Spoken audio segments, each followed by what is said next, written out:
ఇంకేమున్నాయండి కొత్త క్రైమ్‌లు మీద? అదర్ స్టేట్స్‌వి చేసినవి కూడా మేము చాలా డిటెక్ట్ చేసామండి. అదర్ స్టేట్స్ నుంచి లైక్ కంచరపాలెం ఏరియాలో ఒకే గ్యాంగ్ 17 అఫెన్సెస్ చేశారు. కంచరపాలెం లిమిట్స్‌లోనే వరుసగా అఫెన్సెస్ చేశాం. ఆళ్ళని వెస్ట్ బెంగాల్ ఎళ్లి తీసుకొచ్చాం. మొమిన్ గ్యాంగ్ అని. హ్మ్.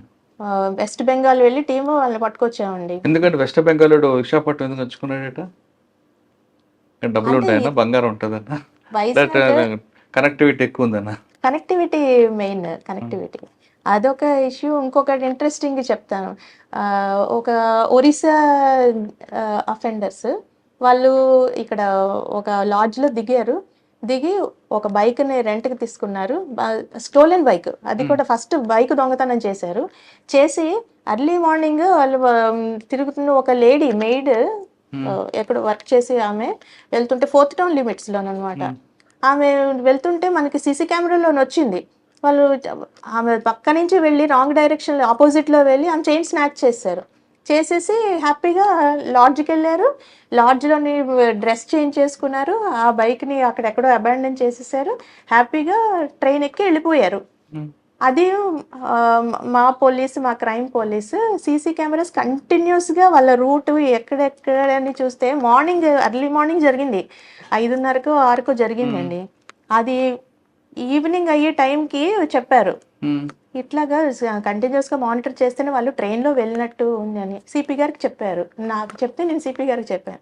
సార్ వెంటనే అంతకుముందు సార్ రైల్వేస్‌లోని తన బ్యాచ్‌మేట్స్ వీళ్ళందరూ ఉండటంతో వాళ్ళందరిని అలర్ట్ చేశారు. నన్ను కోఆర్డినేట్ చేయమని చెప్పారు. అయితే ఫస్ట్ సమత ఎక్స్‌ప్రెస్ అనుకున్నాం. సమతాకి వెళ్ళుంటారు వీళ్ళు. అంటే ఆ సమత ఇప్పుడు ఎక్కడుంది అని చూస్తే ఒరిస్సాలోనే ఎక్కడో వచ్చి ఉంటదని ఆ ఒరిస్సా దానికి మేము మాట్లాడాం అనమాట.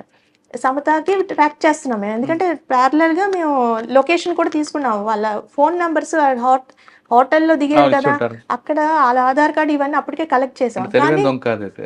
ఆ! అంటే అసలు ట్రాక్ చేస్తామని ఐడియా వాళ్ళకి అదే లేదు. వాడు ఫస్ట్ టైమ్ దొంగ అయి ఉంటాడండి. ఇదేం కాదులే. పోలీసు చెయ్యరులే మనం అదే వెళ్ళిపోతున్నాం కదా అనుకున్నారు. అనుభవం లేక. అనుకున్నారు. అయితే సమతా ఎక్స్‌ప్రెస్‌ని మేము ట్రాక్ చేస్తున్నాం. ఇది వెళ్తుంది. ఏ అది చూస్తేనేమో ఈ టైమింగ్ ఏదో చేంజ్ వచ్చింది మళ్ళాను. ఈ సమత కాదు కావాలి అనేసి మళ్ళా హిరాకుండ్. కాదు.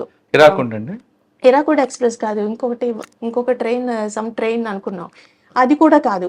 ఇంకా ఫైనల్‌గా హీరాకుడ్ ఎక్స్‌ప్రెస్ మ్యాచ్ అవుతుందనమాట. వాళ్ళ లొకేషన్ ఆ ఫోన్ లొకేషన్ బట్టి ట్రైన్ లొకేషన్ కూడా మ్యాచ్ అవ్వాలి కదా! ట్రైన్ లైవ్ తీసుకుంటున్నాము. వాడి ఫోన్ లైవ్ తీసుకుంటున్నాం. తీస్తే కరెక్ట్‌గా హీరాకుడ్ జార్సుగూడలోని ఎంతమంది ఒక 20 మంది కావాలి. ఒరిస్సా పోలీసు, రైల్వే పోలీసు అందరితో కోఆర్డినేట్ చేసి జార్సుగూడలో ట్రైన్‌లోని అక్కడ రైల్వే పోలీసు కూడా హెల్ప్ తోటి అక్కడ పట్టామండి. వాళ్ళు అసలు ఆశ్చర్యపోయారు. ఎవరు ఇలాగ ఎందుకు పట్టుకున్నారని. కానీ సమతా ఎక్స్‌ప్రెస్ ఎందుకు మీకు ట్రాక్ అయ్యారండి?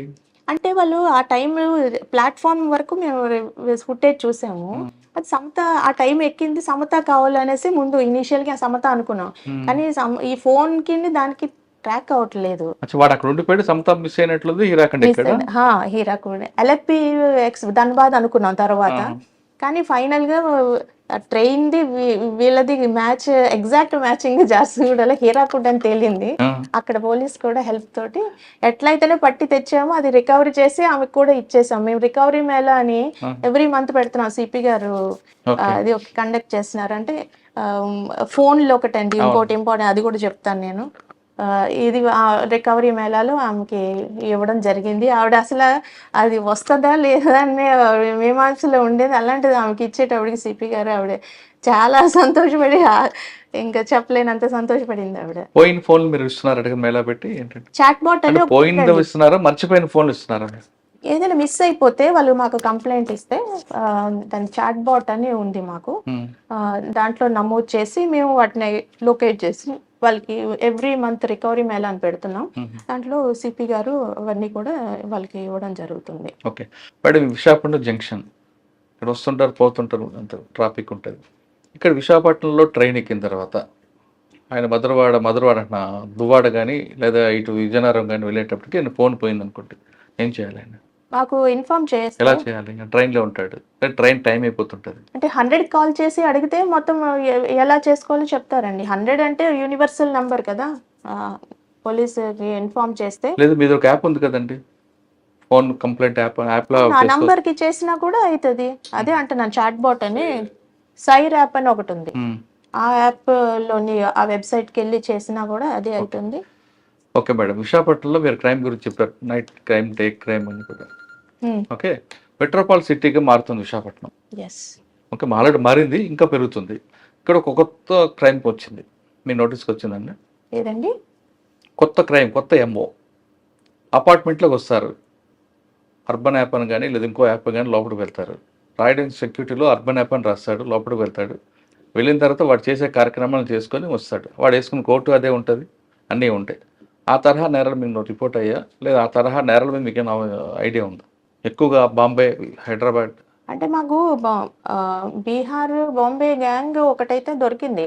ఇలాగే అపార్ట్మెంట్స్ లోని వెళ్ళి వాడు రెక్కీ చేస్తున్నాడు, పట్టుకున్నాం రీసెంట్ గాను. అంటే ఇప్పుడు కొత్తగా వచ్చేది ఏంటంటే యాప్స్లో వెళ్తున్నారు ఎవరైతే వస్తున్నారో, సెక్యూరిటీ వాళ్ళు కరెక్ట్గా వాళ్ళు క్రాస్ చెక్ చేయకుండా పంపిస్తున్నారు. ఇప్పుడు బాంబేలో జరిగిన ఒక కేసులో వాడు అర్బన్ యాప్ అని వస్తాడు, సెక్యూరిటీ రాస్తాడు, ఫ్లాట్ నెంబర్ రాస్తాడు, వాడి కోర్టు కూడా అర్బన్ యాప్ అని ఉండేది, పంపిస్తాడు. కానీ అక్కడ వెళ్ళి వాడు వేరే పని చేస్తాడు. సెక్యూరిటీ కూడా అక్కడ క్రాస్ చెక్ చేయకుండా పంపడం బట్టి ఈ క్రైమ్ ఎక్కువ అవుతుంది. అందుకనే ఇప్పుడు ఇప్పుడు గేటెడ్ కమ్యూనిటీస్ అని కూడా కాన్సన్ట్రేట్ చేస్తున్నామండి. మనకి ఒకటి పిఎం పాలెం లిమిట్స్లో ఒకటి గ్రేవ్ అఫెన్స్ ఒకటి జరిగింది. సిపి సార్ అందుకనే ఈ గేటెడ్ కమ్యూనిటీస్ని మనకి ఎన్ని ఉన్నాయి, వైజాగ్లో ఒక 61 గేటెడ్ కమ్యూనిటీస్ ఉన్నాయి. వాటి మీద కాన్సన్ట్రేట్ చేసి 5 పాయింట్స్ వాళ్ళకి ఇన్సిస్ట్ చేయడం జరుగుతుంది.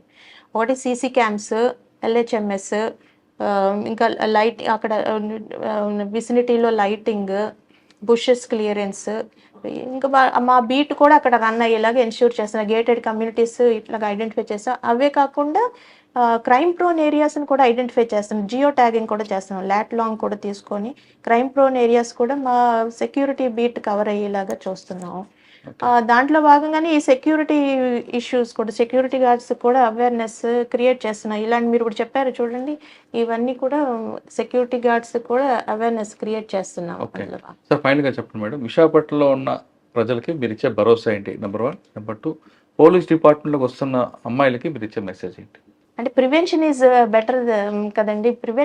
ప్రివెంటివ్ మెజర్స్ తీసుకోవడం మేము పబ్లిక్కి చెప్పేది ఏంటంటే, police always is at there service, but preventive measures కూడా తీసుకోవడం పబ్లిక్ చేస్తే మంచిది. ఇప్పుడు మేము ఎల్హెచ్ఎంఎస్ని బాగా ముందు పెడుతున్నాం. అంటే దాన్ని ఎక్కువగా యూస్ చేయాలని మేము చెప్తున్నాం. లాక్డ్ హౌస్ మేనేజ్మెంట్ సిస్టమ్ అని, అవి ఎవరైనా బయటకు వెళ్ళినప్పుడు మాకు ఇంటిమేట్ చేస్తే ఆ యాప్, ఆ కెమెరాస్ ఇవన్నీ కూడా మేము కంటిన్యూస్ సర్వేలెన్స్ పెడతాం. కాబట్టి వాళ్ళకి హెచ్బీలు కానీ బర్గ్లరీ జరగకుండా, బ్రేకింగ్ జరగకుండా అది ఒకటి. ఇంకా స్నాచింగ్స్ ఇవన్నీ ప్రివెంట్ చేయాలంటే ఒంటరిగా వెళ్తున్నప్పుడు కానీ ఎక్కువగా ఆర్నమెంట్స్ ఇవంతా ఓవర్లీగా అంత కొంచెం కేర్ఫుల్గా ఉండమని చెప్తుంటాం. కానీ బంగారం వేసుకోవద్దంటే మరి మీలాంటి మహిళలు ఒప్పుకోరు కదండి. వేసుకోవద్దని చెప్పం కానీ కొంచెం కేర్ఫుల్గా, అలర్ట్గా ఉండాలి. మన పరిసరాలకి అలర్ట్గా ఉండాలి. డార్క్ ఏరియాస్ ఉన్నప్పుడు అందుకనే మేము ప్యారలల్గా ఈ లైటింగ్ ఇవన్నీ ఇంప్రూవ్ చేయడానికి కూడా జీవీఎంసీ అథారిటీస్తో కూడా సిపి గారు మాట్లాడుతున్నారు. సో అవి చేస్తున్నారు. బంగారం ఎక్కువ వేసుకున్న చీరకు మొత్తం కప్పుకుంటే ఏ ప్రాబ్లం ఉండదేమో కదండి. అలాగని మనం రెస్ట్రెయిన్ చేయలేం కదా. కొంచెం అలర్ట్గా ఉండాలి, మన పరిసరాలకి అలర్ట్గా ఉండాలి. ఏమైనా ప్రాబ్లం వస్తే ఇమీడియట్ గా పోలీస్కి ఇన్ఫార్మ్ చేయాలి అని కూడా అంటున్నా. ఓకే, ఇంకా అమ్మాయిల గురించి మెసేజ్ చెప్పండి. అమ్మాయిలు మనం ఎవరికి తీసిపోమని ఒకటి, మనల్ని మనం నమ్మాలి. ఎందుకంటే దేంట్లో నిజంగానే తీసిపోరు. ఆలోచనలో కానీ ఏదైనా కొంచెం ఫిజికల్ గా కొంచెం ఏమైనా తక్కువ ఉండొచ్చు కానీ, బట్ అదర్వైజ్ అన్నిటిలోని పోటీ పడవచ్చు. సో మనకి ఆకాశమే హద్దని అనుకోవాలి అమ్మాయిలు. ఎప్పుడు ఏదైనా మంచిది సాధించాలంటే దాన్ని ఫుల్ డెడికేషన్తో చేస్తే ఏదైనా సాధించవచ్చు. మనం ఈ సొసైటీకి ఉపయోగపడేలాంటి. కానీ ఇక్కడ అబ్బాయి అంటే మగవారికి మహిళలకి తేడా ఉంటుందండి. మగవారు కేవలం డ్యూటీ చేస్తారు, ఇంటికి వెళ్తారు, తిని పడుకుంటారు. కానీ మహిళలకి ఇంట్లోకి వెళ్ళాక కూడా ఒక జాబ్ ఉంటుంది. ఈ రెండు బ్యాలెన్స్ ఎలా చేయాలండి? ఇక్కడ ప్రొఫెషన్ ఉంటుంది, అది కూడా ప్రొఫెషన్ లాంటిది. అత్తగారు, భర్త, పిల్లలు ఎలా చేయాలంటే అది న్యాచురల్ గానే మహిళలకి అది గాడ్ గిఫ్ట్, అది చేయగలుగుతారు. ఆ ఓపిక వస్తుంది, చేస్తున్నారు. అందుకనే మహిళలు రాణించగలుగుతున్నారు, అది చేస్తూనే రాణిస్తున్నారు. కానీ ఇక్కడికి వచ్చిన తర్వాత పిల్లలతో టైం కానీ పిల్లల పుట్టినరోజు పండగలు ఎస్ ఇవన్నీ అది దూరం అది అవుతుంటాం కదా, అది ఆ కొంచెం త్యాగాలు చేయాల్సి అది వస్తుంది. ఫ్యామిలీ సఫర్ అవ్వడం అయితే వాస్తవం, దాన్ని ఇంకా మనం డినై చేయటానికి లేదు. బట్ ఫైన్ బ్యాలెన్సింగ్ చేసుకుంటూ చేయడం మహిళలకు వచ్చు, అది చేస్తున్నాం అంతే. Okay, fine. ఇంకోటి చెప్పండి మేడం, ఇక్కడ పోలీస్ జాబ్ అని థ్యాంక్లెస్ జాబ్ అంటే మీరు ఎంత చేసినా థ్యాంక్స్ అని చెప్పేవాళ్ళు చాలా తక్కువ మంది ఉంటారు. అటువంటప్పుడు ఇంత చేసిన తర్వాత కూడా ఎవరో ఒక మాట అంటే మనసు బాధపడుతుంది, అంటే బయటికి చెప్పకపోయినా బాధపడుతుంది. ఎప్పుడైనా అనిపించదా మీకు ఎందుకురా వచ్చాను ఈ డిపార్ట్మెంట్ లాగా? అంటే ఒకసారి మన ఇప్పుడు వేరే డిపార్ట్మెంట్లో ఉన్న అమ్మాయిలు అయితే కొంచెం ఈ టైమింగ్స్ ఇవన్నీ ఫ్లెక్సిబుల్ టైమింగ్స్ ఉంటాయి. మాకు ఒక్కోసారి ఉండాలి. అవసరాన్ని బట్టి మేము నైట్ టైం కూడా, నైట్ పడుకోకుండా చేయాల్సినవి కూడా సెక్యూరిటీ జాబ్స్ ఉంటాయి కదా, అప్పుడు అనిపిస్తుంది వాళ్ళది బాగుంది కదా అని. ఉమ్, బట్ మేము ఎవరికైనా జస్టిస్ చేసినప్పుడు ఆ ఆనందం వేరు. ఇది మనమే చేయగలుగుతాం కదా ఉమ్, వీళ్ళకి అని అనిపిస్తుంది. సో 2 రకాలు ఉందండి. ఓకే.